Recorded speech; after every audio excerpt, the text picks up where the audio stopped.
Bonjour à toutes et à tous et bienvenue à ce webinaire sur la conduite autonome qu'on organise aujourd'hui avec nos partenaires que je vais vous présenter dans un instant. Vous avez bien entendu que ce webinaire sera enregistré, comme ça vous êtes au courant. Je m'appelle Sylvie Kranen et je suis la directrice de la CCI France-Pays-Bas. Ce webinaire sera pour la plus grande partie en français. On a nos intervenants qui vont présenter en français. On a même un intervenant qui, d'origine, n'est pas couramment en français, mais qui a osé donner la présentation en français quand même. C'est Vincent de TomTom, donc bravo Vincent. Il y aura juste quelques questions peut-être à la fin posées en anglais dans ce cas-là Vincent, mais je fais en sorte de traduire. Je veux d'abord remercier nos 4 intervenants d'aujourd'hui. On a Nico Schrietekatte, qui est de l'ambassade du Royaume des Pays-Bas en France. Jean-Christophe Souvestre, de la société Outac Ceram. Vincent Demunck, de TomTom. Et Casper Hoppe, de Hoppe Executive Search. Merci beaucoup et bienvenue dans ce webinaire. Vous aurez l'occasion de poser vos questions dans la partie Q&A que vous voyez en bas de votre écran. Et à la fin de ce webinaire, après les présentations, on va les traiter. Donc, n'hésitez pas de déjà poser vos questions dans le Q&A. Avant de donner la parole à notre premier intervenant, je vais vous lancer 4 sondages parce qu'on était intéressé de voir quel est votre avis sur la conduite autonome. Et le sondage est anonyme, donc n'hésitez pas à répondre. Je vous donne à chaque fois quelques secondes de vous donner votre réponse. Je vous montre le résultat et après je vous lance le prochain sondage. Donc je vous donne la première question.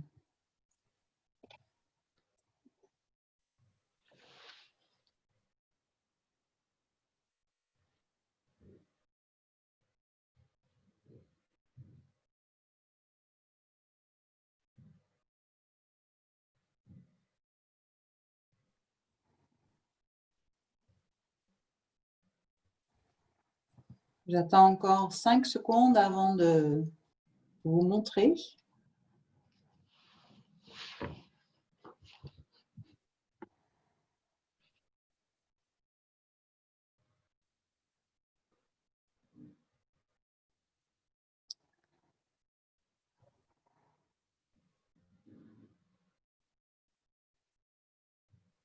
Je vous montre les résultats. On voit 40% quand même qui votent pour l'Europe, c'est bien, c'est bonne nouvelle. Et puis les États-Unis en deuxième place avec 33%. Je passe tout de suite à la prochaine question. Quel est selon vous le plus grand défi pour la conduite autonome en Europe?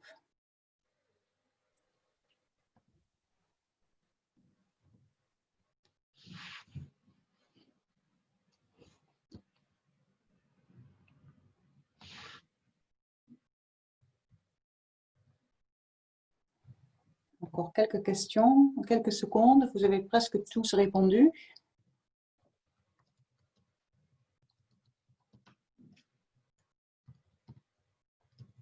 3, 2, 1.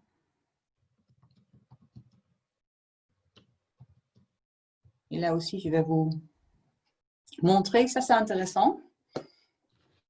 Il y a entre législation, en plus c'est difficile à prononcer, et la technologie, qui sont tous les deux à 29%, donc comme plus grand défi. Ça, c'est intéressant. Je ne sais pas si on va pouvoir avoir une réponse plus concrète au cours de ce webinaire, mais c'est intéressant que ces deux réponses égales. Troisième et l'avant-dernière. Que pensez-vous? Quel est l'impact du Covid-19 sur la conduite autonome?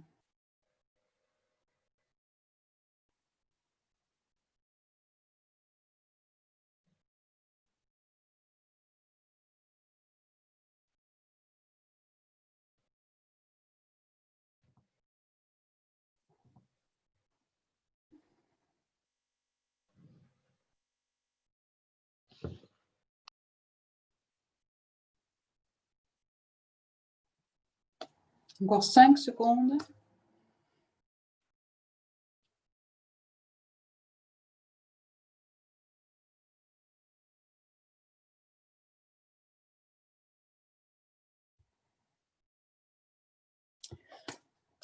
Donc 33% à une réponse mixte, plus de demandes, mais la conduite autonome sera plus tardive. Et puis en deuxième, négatif, retardé en raison d'une diminution des investissements et ou de la demande. Donc ça aussi intéressant de voir ce qui va se passer. Et la dernière, en France, où est-ce qu'il faut développer d'abord la conduite autonome?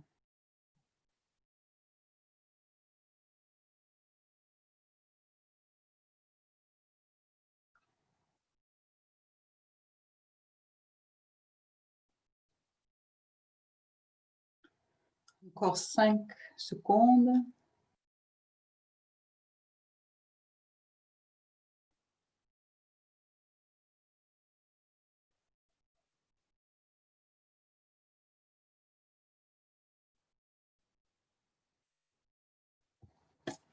C'est intéressant, c'est plutôt les grands axes routiers du pays comme première réponse. Ça, c'est intéressant de voir aussi, je m'imagine pour ceux qui vont faire les tests, où il faut faire les tests. Merci beaucoup. Je vais arrêter le sondage et maintenant, je vais passer la parole à Nico Schritekatse, qui est le chef économique du pôle économique de l'ambassade. Nico, je vous passe la parole. Merci beaucoup Sylvie. Bonjour à tous et à toutes. Merci pour votre participation à ce webinaire sur ce thème d'une grande importance tant sociétale qu'économique. Permettez-moi aussi de remercier la CCI pour cette excellente initiative. Je suis ravi de pouvoir fournir une modeste contribution en toute humilité à côté de véritables experts dans ce domaine qui suivront après mon intervention. Dans cette intervention, je tâcherai de vous introduire dans l'état de l'art en matière de Automated and Connected Driving aux Pays-Bas. Dans le temps qui m'est imparti, je vous donnerai un aperçu de la vision, la politique et l'écosystème accompagné de quelques illustrations qui, je l'espère, vous inspireront. D'emblée, je voudrais souligner qu'aux Pays-Bas, nous préconisons une approche intégrée de la mobilité tant connected que automated. Ce sera le fil conducteur de ma présentation qui suit. Quoi de mieux alors qu'un rapport d'un bureau d'études réputé montrant la position des Pays-Bas dans ce domaine pour la deuxième année consécutive en plus. KPMG explique cette position de leader des Pays-Bas sur la base d'une consistance dans les politiques menées par le gouvernement, y compris un cadre réglementaire, on en parlait dans les sondages justement, qui stimule le développement de Automated and Connected Driving, une infrastructure de haute qualité, un écosystème fort, ainsi qu'une approche très pragmatique qui implique les usagers. Regardons alors de plus près la vision des Pays-Bas en la matière. Cette synergie à laquelle je me référais il y a un instant se voit bien reflétée dans cette image. Notre vision consiste dans la convergence graduelle entre, d'un côté, l'informatisation dans la circulation et d'un autre côté, l'automatisation du véhicule et dans le véhicule.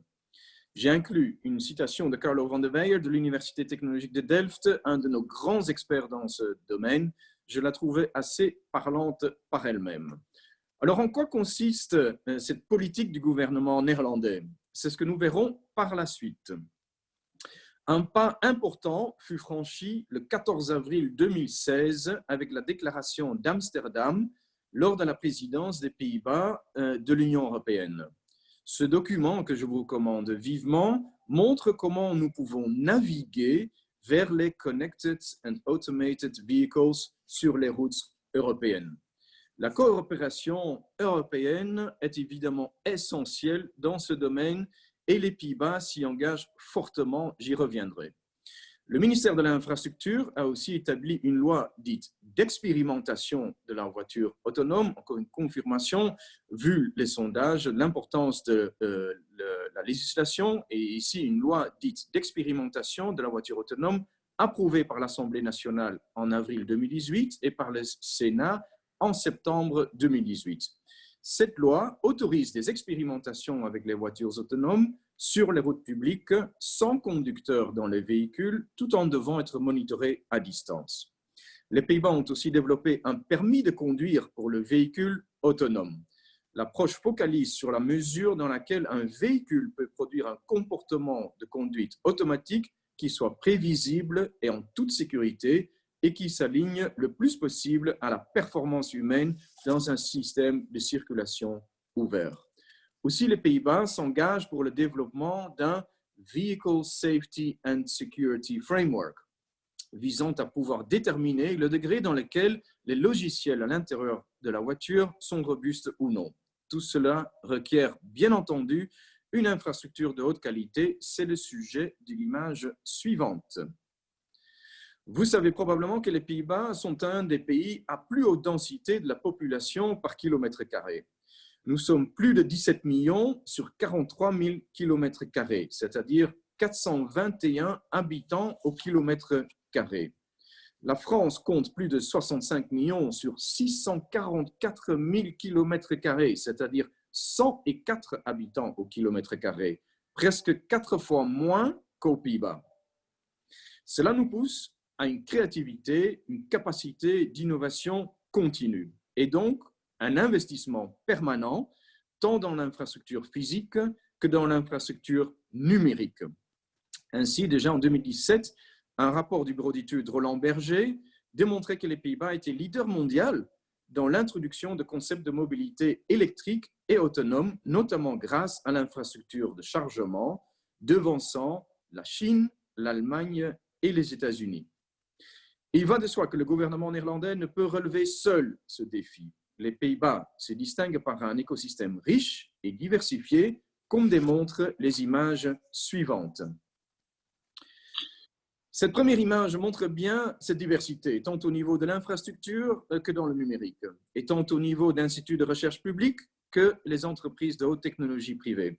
Dans un instant, Vincent nous parlera davantage de l'expertise de TomTom et Casper en parlera certainement aussi. Ce riche écosystème nous a permis de développer plusieurs projets concrets dans différentes modalités de mobilité, comme le démontrera l'image suivante. En voici quelques exemples de véhicules autonomes d'origine néerlandaise, tant sur la route, dans l'air et bien entendu, comme nous sommes aux Pays-Bas, dans l'eau aussi. Les Hollandais, ou officiellement je devrais dire les Néerlandais, sont connus pour être un peuple pragmatique, qui préfère largement le bottom-up plutôt que le top-down. J'en parlais déjà il y a un instant. Dans ce domaine, ce n'est certainement pas différent. Dans l'image suivante, vous pouvez voir à quel point, aux Pays-Bas, malgré la superficie de notre pays, nous avons développé des projets pilotes dans quasiment le pays entier, que ce soit au niveau de la recherche, des projets pilotes dans les campus ou dans les centres de tests. J'imagine que Jean-Christophe nous en parlera davantage dans un instant. Avant de clôturer ma présentation, je souhaiterais partager avec vous 3 illustrations concrètes au niveau de l'infrastructure, de l'importance des données et l'Internet des objets dans un contexte européen. Premièrement, le showcase Talking Traffic. Un bel exemple comment la circulation peut réguler la circulation. Un partenariat public-privé où les autorités publiques et les entreprises s'engagent à améliorer la circulation quotidienne. En un mot, ce sont des feux de circulation qui communiquent avec les véhicules, avec les modes de transport qui s'approchent. Les signaux et les conseils sont en temps réel et le Talking Traffic peut être utilisé par tous ceux qui disposent d'un smartphone ou d'un système de navigation. L'objectif est d'avoir déjà 2,5 millions d'utilisateurs en 2020. Sur le site web, vous pourrez lire aussi en anglais plusieurs expériences dans différents domaines, les pompiers, les ambulanciers, la qualité de travail pour les chauffeurs, l'économie de carburant et de temps, donc des coûts, etc. Dans l'image suivante, vous verrez quels ont été les résultats et les bénéfices obtenus jusqu'à présent. Le deuxième showcase s'appelle la Data Task Force. Prévu dans la déclaration d'Amsterdam, les membres de la European Data Task Force, comprenant des États membres, des fabricants de véhicules et des fournisseurs de services, ont commencé en juin 2019 ce qu'on appelle un Proof of Concept pour une durée de 12 mois, conçu pour améliorer la sécurité routière grâce au partage de données générées par les véhicules et l'infrastructure entre les pays et les fabricants. Tout en utilisant les dernières technologies, les véhicules sont en mesure de détecter et d'avertir les conducteurs et passagers sur les conditions de route dangereuses, par exemple lorsqu'il y a du verglas sur les routes. En même temps, ces avertissements peuvent aussi être bénéfiques à d'autres conducteurs et opérateurs routiers. Cette image vous montre le type de données qui sont échangées. Dans l'image suivante, vous pouvez voir quels sont les partenaires impliqués jusqu'à présent. La Task Force, présidée par les Pays-Bas, est ouverte à davantage de partenaires, bien entendu, surtout en vue des résultats obtenus en peu de temps. 500 000 véhicules ont échangé des données visant à améliorer la sécurité routière. 25% des utilisateurs routiers aux Pays-Bas sont impliqués et la visibilité digitale sur les routes a été améliorée par un facteur 450. Vous imaginez le potentiel restant à exploiter. En attendant, en effet, le coronavirus a aussi impacté ce Proof of Concept, dont la période a été prolongée jusqu'en octobre 2020, quand aura lieu le High-Level Meeting Connected and Automated Driving avec les ministres des Transports européens. Pour conclure, je voulais partager un troisième showcase avec vous. Celui-ci s'appelle Autopilot, un acronyme bien choisi. C'est un projet européen qui a été financé par le programme Horizon 2020, dont le consortium représentait tous les domaines relevant dans l'écosystème de l'Internet des objets.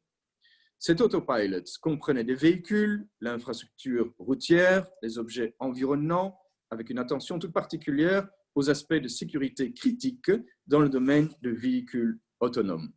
Ce projet Autopilot IoT, Internet of Things, a permis à ce que des véhicules autonomes aient pu être testés en conditions réelles dans des sites pilotes à grande échelle en Finlande, la France, l'Italie, la Corée du Sud, l'Espagne et bien évidemment les Pays-Bas. L'image suivante vous montre les partenaires impliqués par pays. L'événement de clôture s'est tenu à Versailles, organisé par VDCOM et PSA, concluant ainsi une collaboration fructueuse de 3 ans de travail conjoint. Plus de 200 personnes venant de l'Europe et de l'Asie y ont participé, y compris des Pays-Bas et aussi de mon équipe à l'ambassade. Parlant de conclusion, j'en termine vraiment maintenant avec ma toute dernière image. Mon intention avec cette présentation était de vous donner un bref aperçu du savoir-faire des Pays-Bas dans le domaine des véhicules autonomes. Dans le passé, les yeux étaient surtout fixés sur le potentiel des voitures autonomes pour les systèmes de la mobilité. Graduellement, cette approche néerlandaise a évolué vers une approche plus équilibrée afin de pouvoir encore mieux discerner où sont les opportunités, mais aussi les risques que peut comporter la Smart Mobility pour le système de la circulation et les usagers, ses participants, comme on dit aux Pays-Bas. Cela nécessite un système d'admission équilibré et durable qui va au-delà des exigences techniques et légales et qui prend également en considération que les usagers et la sécurité routière sont d'une importance primordiale. Cela requiert une coopération optimale entre tous les acteurs dans l'écosystème, tant public que privé. Cela requiert également une coopération internationale. Les Pays-Bas sont plus qu'ouverts à une coopération intensifiée avec la France, tant au niveau bilatéral qu'au niveau plus largement européen. Je m'excuse d'avoir été peut-être un peu long, le sujet me passionne et je vous remercie chaleureusement de votre attention. Merci. Merci beaucoup, Nico. C'était en effet très intéressant, donc certainement pas trop long. Et Nico sera donc à votre disposition encore à la fin pour des questions. Je voudrais maintenant passer la parole à Jean-Christophe Souvestre qui va donner un témoignage parce il est actuellement en charge d'une mission aux Pays-Bas, entre autres. Il va vous raconter là-dessus avec un test de conduite autonome. Est-ce que je peux vous inviter, Jean-Christophe, de vous démute et de prendre la parole, s'il vous plaît? Eh ben, bonjour à tous et toutes. Donc, je vous remercie de me donner la parole. Donc, Jean-Christophe Souvestre, donc je suis responsable technique ingénieur au sein de l'UTAC CERAM. Donc, dans le slide suivant, je vais vous faire un petit panorama de notre entreprise. Donc, on est un groupe indépendant qui est composé aujourd'hui de plus de 600 personnes, ingénieurs et techniciens. J'aimerais d'abord remercier la CCI qui nous a bien aidés dans le cadre de notre expérimentation aux Pays-Bas et qui, pour des raisons de confidentialité, je ne pourrais pas vous en dire plus, si ce n'est que voilà, on travaille beaucoup avec les constructeurs automobiles, les équipementiers. Nous sommes un groupe en pleine expansion. Dans le slide suivant, je vais pouvoir vous montrer nos activités, c'est-à-dire que l'UTAC CERAM est composé de 4 marques différentes. Donc, la marque UTAC est la marque originale d'un laboratoire qui est reconnu par les administrations françaises en vue d'homologuer les véhicules. Maintenant, avec l'ouverture à l'Europe, l'UTAC est aussi reconnu par d'autres institutions européennes et mondiales. Et l'UTAC représente aussi les constructeurs automobiles ou les institutions françaises dans les groupes de discussion qui peuvent avoir lieu au Luxembourg ou à Genève pour l'élaboration des nouveaux règlements. La marque CERAM auquel j'appartiens est, elle, dédiée au testing, c'est-à-dire de réalisation des essais, des expérimentations dont je vais vous parler après, mais principalement de l'essai en vue de recherche et développement.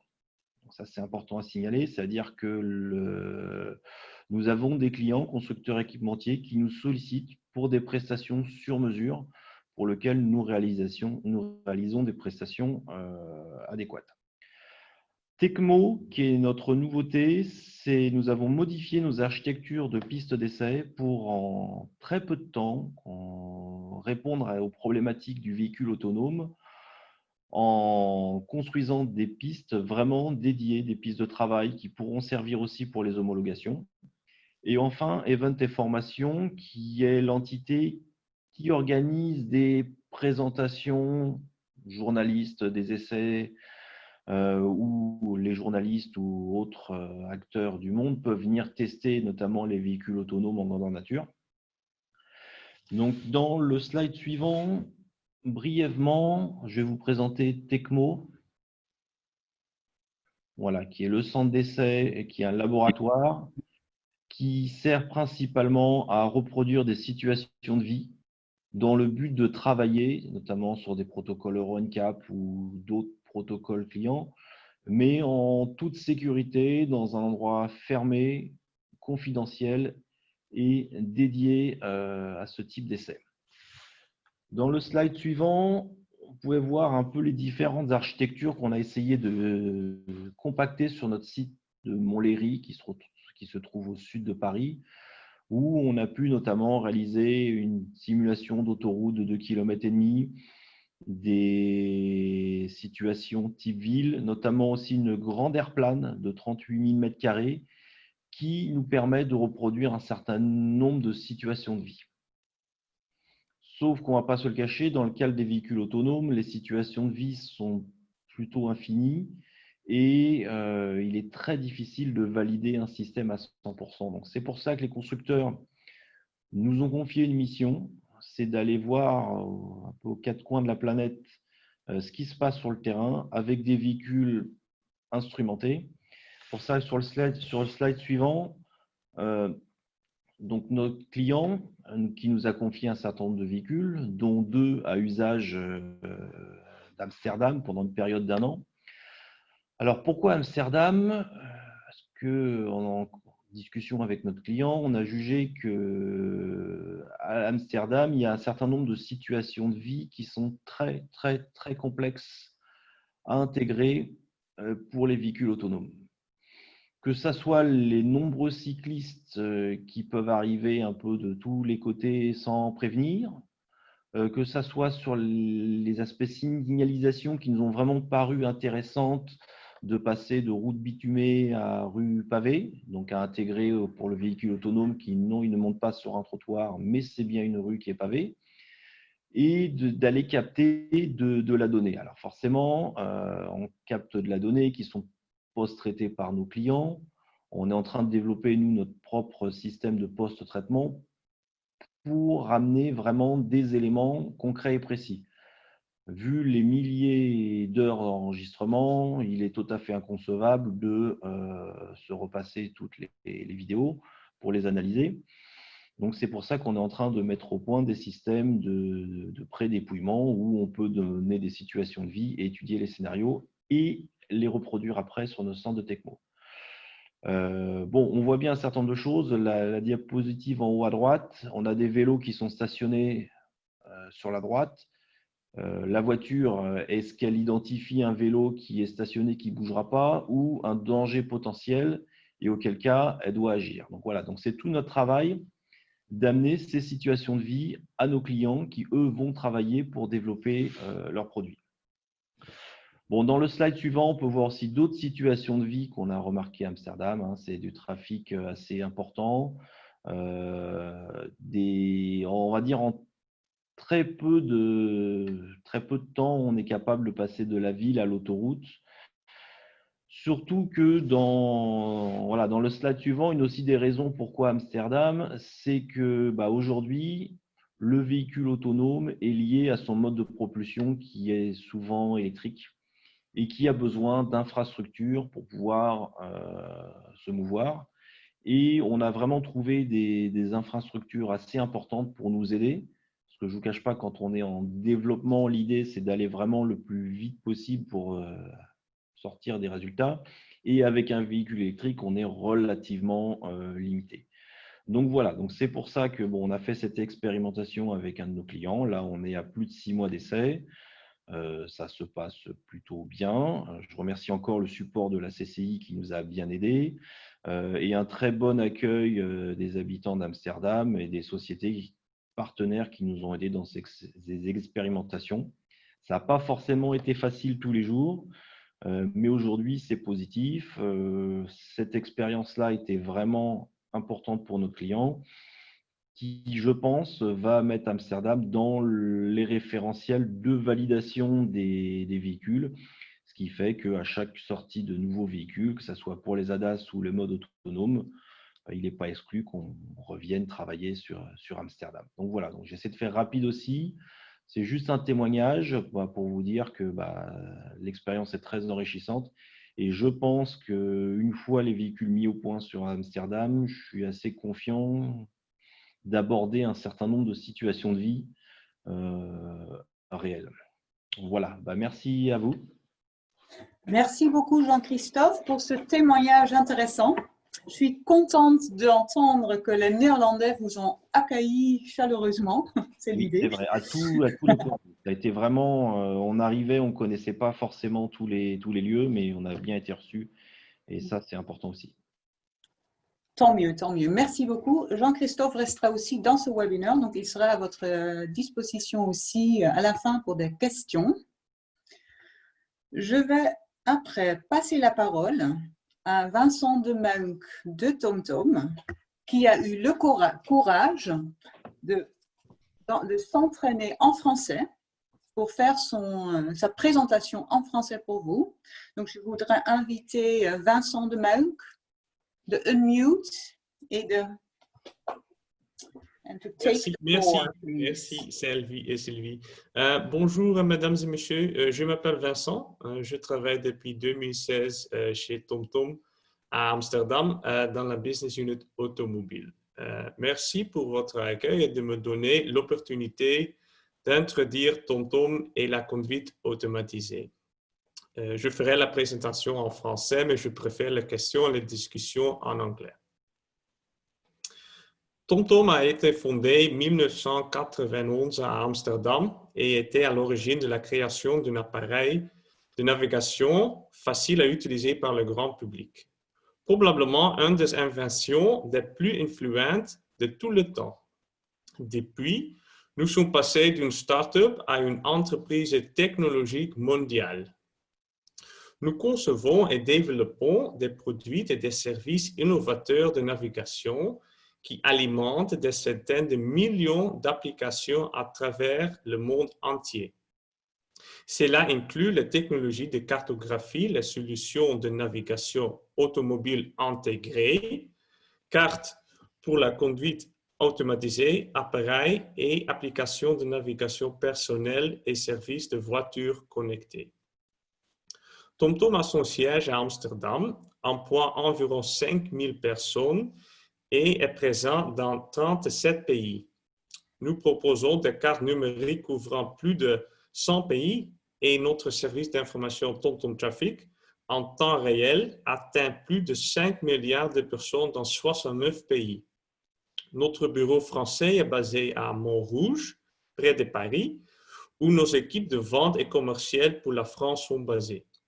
Nous avons également de grands bureaux européens à Gand, Eindhoven et Berlin, et des bureaux internationaux aux États-Unis, en Chine et au Japon. Suivant, s'il vous plaît.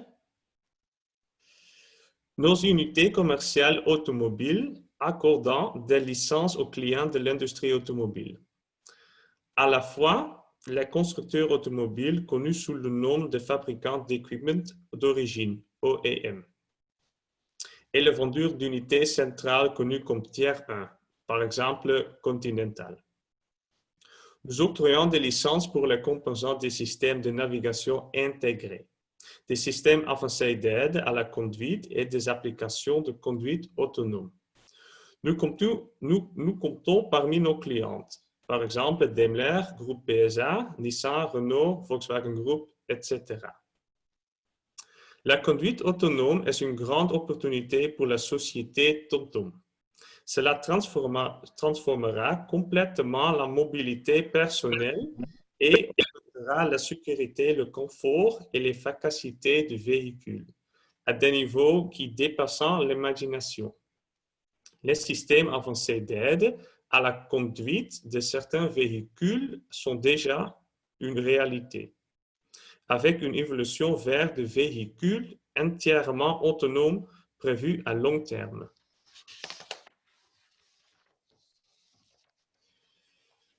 La conduite automatisée est développée et mise en œuvre progressivement.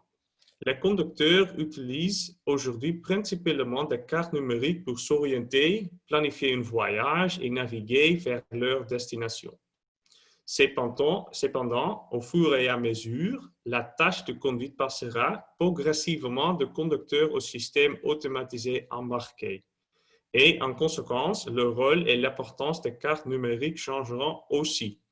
Cela signifie que le conducteur de véhicule ne sera plus l'utilisateur de la carte, mais plutôt une machine. Les véhicules autonomes nécessitent des cartes qui diffèrent considérablement des cartes utilisées dans les systèmes de navigation actuels. Voilà la raison pour laquelle nous avons développé 2 cartes pour répondre à ces besoins.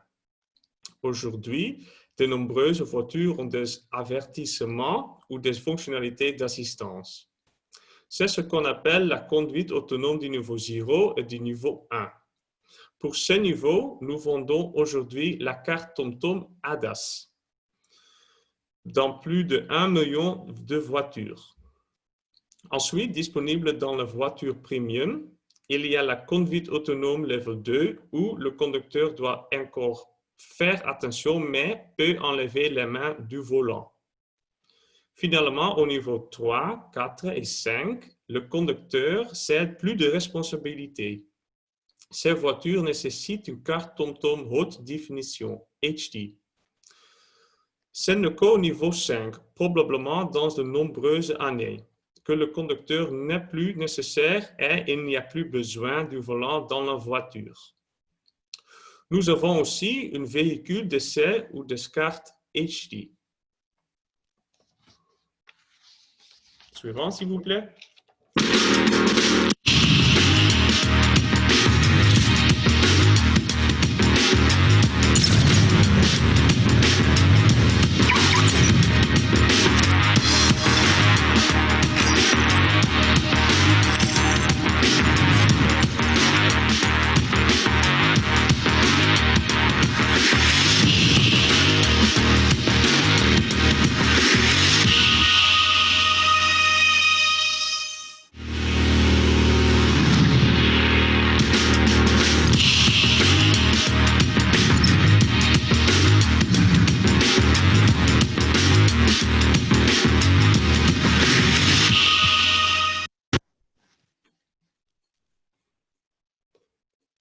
La TomTom HD Map avec rôle d'aîné est un produit de carte numérique révolutionnaire et très précis qui aide les véhicules autonomes à se localiser avec précision sur la route et à planifier des manœuvres, même lors de déplacements en grande vitesse.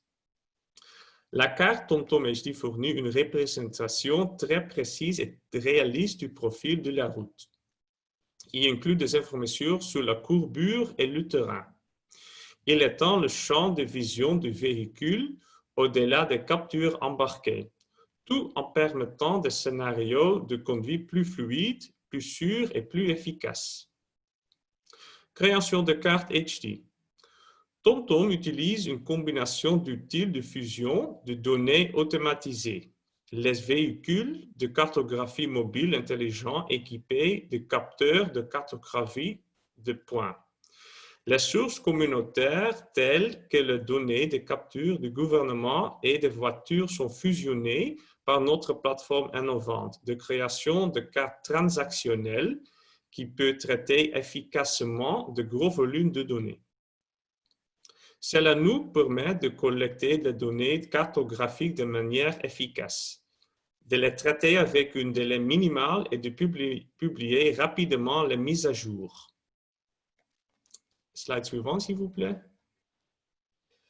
Je vais conclure ma présentation par un résumé. Au cours de 2 dernières décennies, TomTom est devenue une entreprise mondiale de business to business, vendant des cartes et des logiciels aux constructeurs automobiles et aux entreprises technologiques. Nous avons notre bureau français à Montrouge et nous investissons dans la conduite autonome avec ADAS et avec des cartes haute définition.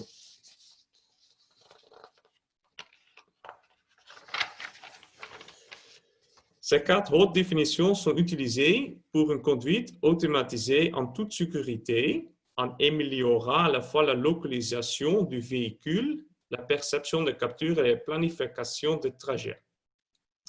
Si vous avez besoin d'informations supplémentaires, veuillez visiter notre site Internet et remplissez les formulaires de contact en bas de page ou faites un email. Merci.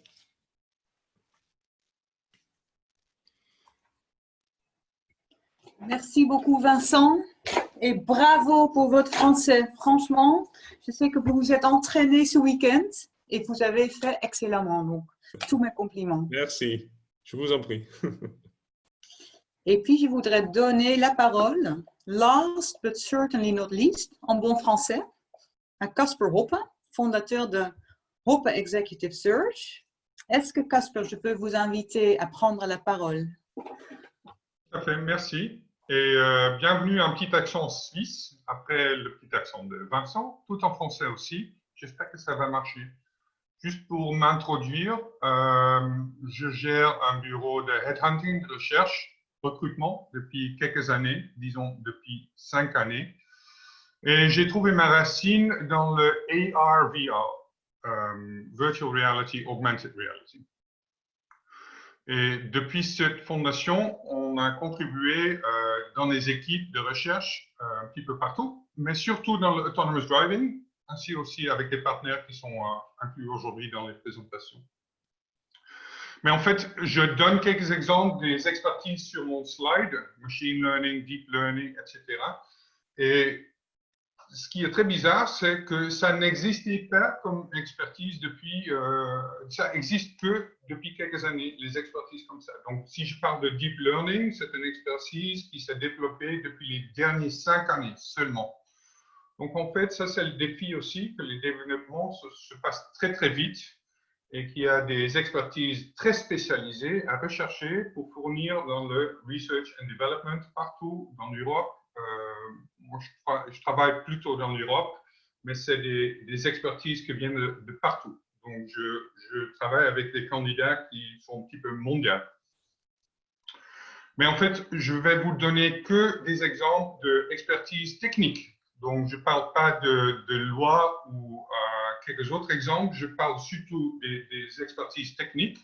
Et sur le slide prochain, je vais vous introduire quand même avant tout, une petite chaîne qui était déjà touchée par les autres entrepreneurs. En fait, on parle de plusieurs expertises combinées. C'est toute une chaîne avec des expertises interloquées, interdépendantes.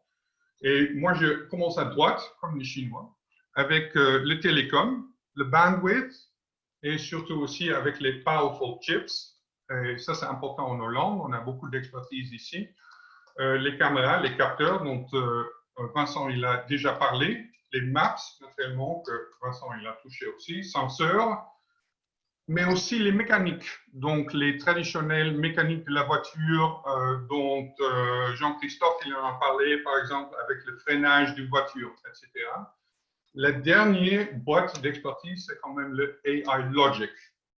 Et ça, c'est le plus nouveau, et je vais le toucher dans le prochain slide. Ce que je voulais dire à propos du dernier slide, c'est qu'avec tous les composants du chaîne, il y a des fournisseurs différents, ou très grandes, ou très spécialisées. Et ça détermine un petit peu le landscape, l'écologie du terrain de autonomous driving et aussi des skills recherchés. Donc, j'ai repris les composants dont j'ai parlé avant. Je ne parle pas trop du télécom parce que ça, c'est déjà très spécifique, mais c'est des telecom engineers qui sont importants au niveau skills. Niveau chips et processing powers, c'est un spécialisme dans le computer science. Et j'ai vu aussi qu'on a parlé de low latency dans le slide de Nico, précédente. Et ça veut dire qu'il y a que les données passent dans les plus petits délais possibles. Ça veut dire low latency. Donc, les réactions devraient être très vite et très efficaces. Et c'est pour ça qu'il y a besoin de computer science dans le sens de microchip. Et le retour aussi du electrical engineering. Et electrical engineering, ça veut dire des spécialistes pour, par exemple, le camera fusion, dont Vincent il a parlé. Et electrical engineering, c'est un sujet spécialisé à l'université ou le polytechnique aussi. Data science pour les données niveau navigation, niveau maps. Mechanics sur le niveau des mécaniques des voitures et dont j'ai parlé, les R&D units pour AI Logic. Et là, surtout, il y a quand même quelques domaines spécifiques dans le sens que les ingénieurs qui y travaillent, ils ont surtout fait les études de computer science ou mathématiques et parfois aussi c'est quoi physics en français? C'est sciences naturelles, je crois. Parce que les physics expertise peut traiter des datasets très larges. Et en fait, d'à côté de ça, il y a quelques pochettes de spécialisation très spécifiques. Par exemple, simulation, ce qui est très proche du gaming. Cybersecurity, donc tout est connecté, tout parle entre eux, mais est-ce que c'est sûr en fait? Il y a aussi une recherche d'expertise du hardware, de computer science du chips, semiconductor type d'expertise, et aussi, dont Christophe il a parlé, les testeurs. Donc en fait, il y a, disons, 3 domaines. Il y a le télécom, il y a le computer science pour le hardware, mais aussi pour la logique, et il y a l'electrical engineering, data science spécialisé pour les maps. Donc dans tous les domaines, ils cherchent des spécialistes pour les centres de recherche, les R&D units. Si je peux voir le prochain slide, s'il vous plaît.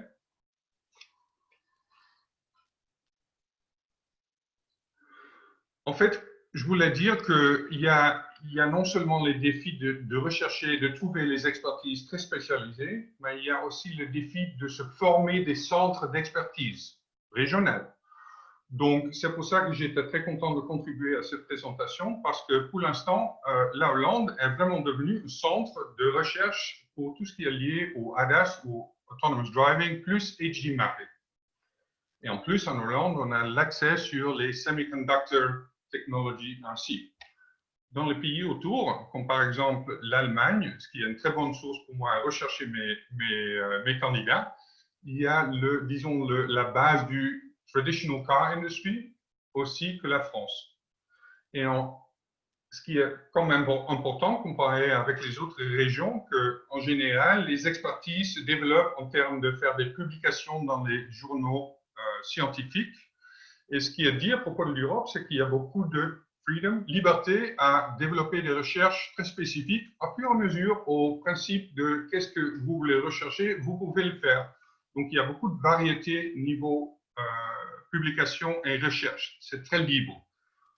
Comparé avec les États-Unis, où en fait, ça c'est le grand magnet en termes d'attraction pour les candidats. Et ça, je note aussi que je n'ai pas beaucoup d'interaction entre les demandes pour les ressources depuis les États-Unis, mais je vois que beaucoup des candidats sur haut niveau désirent de faire une période de travail aux États-Unis. Ils retournent quand même après, mais il y a une très grande attraction à y travailler. Et de plus en plus, naturellement, on voit que le volume des expertises et aussi du financement vient de la Chine. Et ça veut dire que beaucoup des candidats ont quand même une connaissance de toute la chaîne des technologies dont j'ai parlé. Et aussi, il y a quelques fournisseurs très, très grands en Chine qui combinent tous les composants d'expertise. Et en général, quand on trouve des candidats, c'est des candidats de niveau universitaire. Donc, disons, un Bachelor's Computer Science, c'est très recherché à la base.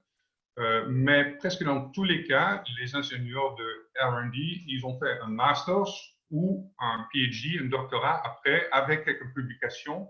Donc ça, c'est très recherché. Ça veut dire que c'est niveau universitaire, ou en France, c'est les polytechniques qui fournissent les candidats les plus connus. Et en gros, ce n'est pas les grands numéros de candidats recherchés pour les groupes de R&D. Donc, à la base, moi, je place à peu près 15 personnes par an dans des groupes de R&D parce que c'est très spécifique et très spécialisé ce qu'ils recherchent. Et je voulais finir en disant que je crois que niveau recrutement et ressources, il y a un défi, ce qui s'appelle le Covid, le Corona, qui est déjà nommé. Et ça veut dire que pour l'instant, il y a des recherches qui sont un petit peu à l'arrière. Donc, les nouvelles recrutes, c'est un petit peu on hold. Et ça me fait un petit peu de souci niveau entreprise européenne, parce que tous les délais, c'est en fait un délai comparé avec les grandes entreprises depuis la Chine qui ont beaucoup d'accès finance pour se développer dans cette période. Et tout le temps perdu maintenant, c'est un temps perdu sur le niveau développement innovation. Donc ça, c'est un petit demande à faire niveau entreprise européenne pour bien contribuer et continuer à faire le recrutement pour ne pas perdre l'avancement qui est très avancé en Europe, mais aussi en Hollande pour le HD Mapping et Autonomous Driving. Voilà la présentation. Merci beaucoup, Casper. C'était très intéressant et c'était une bonne remarque à la fin. Je vais maintenant arrêter de partager mon écran et je voudrais absolument remercier tous les intervenants avec chacun leur expertise. Et vous avez chacun d'entre vous pu montrer vraiment quelle est votre spécialisation. Je vais voir, est-ce qu'il y a des questions? On aura encore 5 minutes officiellement pour quelques questions. Est-ce que quelqu'un voudrait poser une question à un de nos intervenants? N'hésitez pas de les mettre dans le Q&A en bas et je les prends. Sinon, je me permets moi de poser une question à Nico. Dans quelle mesure ce sujet de conduite autonome rentre dans la relation bilatérale de la France et les Pays-Bas? J'ai eu le temps de réfléchir pendant que je me unmutais. Merci beaucoup pour ta question, Sylvie. C'est une question très, très pertinente. En fait, il y a plus ou moins 3 ans, on a fait le constat, quand on a regardé le secteur de l'automobile aux Pays-Bas, qui, pour 80 ou un peu plus même de 80% de ces activités, que ce soit en recherche et développement, commerce, investissement, plus de 80% se fait dans une relation internationale. Et donc, on s'est demandé, bon, quels sont les pourcentages alors dans ces relations internationales dans le secteur de l'automobile aux Pays-Bas? De tout ce qui se fait donc, dans l'international, donc quasiment 80 jusqu'à 90% des activités, de ce total, 44% se fait avec l'Allemagne. On en parlait déjà. Et seulement 4% avec la France. Là, ça nous a surpris parce qu'on s'est dit, là, il y a moyen de faire mieux. Et à ce moment-là, on a commencé à faire quelques recherches. On a été aux Pays-Bas, on a parlé avec des partenaires aux Pays-Bas, on a parlé avec des écosystèmes en France. Et on a décidé de monter un programme de 3 ans sur la Smart and Green Mobility, pour justement intensifier un peu ces relations, se découvrir aussi mutuellement. Et le focus de cette coopération de 3 ans, qu'on va prolonger maintenant d'un an, parce qu'il y a beaucoup de succès, le focus était justement sur les technologies disruptives, comme la mobilité électrique, l'infrastructure de chargement intelligente, les applications en smart mobility, les services de conseil, les applications en matériel intelligent. Et puis, on a vu qu'on a déjà conclu les 2 dernières années des accords de coopération entre des clusters, des écosystèmes de Automotive NL aux Pays-Bas, ou maintenant ça s'appelle Rijvereniging NL, et le pôle de compétitivité Moveo en France, le pôle de compétitivité Aria Automobile dans le Hauts-de-France, aussi entre Elat NL et VDCom. Donc, on voit que les relations se sont intensifiées énormément, et j'aimerais rajouter un élément plus récent, donc Casper parlait, c'est l'intelligence artificielle appliquée dans le secteur de la mobilité. Là, on voit un intérêt grandissant, vraiment assez impressionnant, entre la France et les Pays-Bas. Et nous comptons organiser, ce sera une mission virtuelle, malheureusement, mais qui sera certainement suivie d'une visite physique, tant en France qu'aux Pays-Bas, sur le thème de AI and Mobility. Merci Nico. Et ravi de voir que la relation bilatérale se renforce naturellement. Une dernière chance pour poser une question à un de nos intervenants.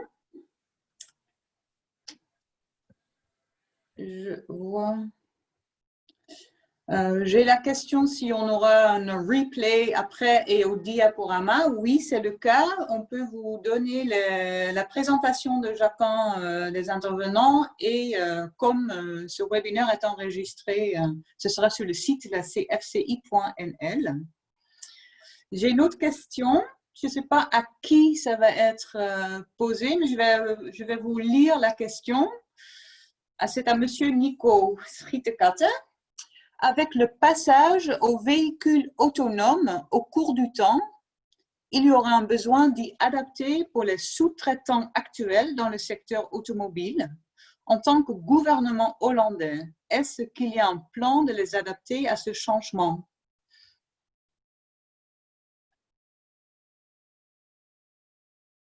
Nico, est-ce que vous pouvez le lire aussi là? Parce que peut-être ce n'est pas très clair si je le lis à haute voix. Non, je l'ai lu, merci beaucoup. C'est une très bonne question. Je crois que justement, ce que démontrait aussi, c'est pour ça que j'avais bien commencé aussi avec ce rapport. Évidemment, le temps était trop court. Le rapport de KPMG qui dit que justement, un des points forts des Pays-Bas, c'est d'impliquer les usagers, les utilisateurs finaux dans le développement de toute cette nouvelle technologie.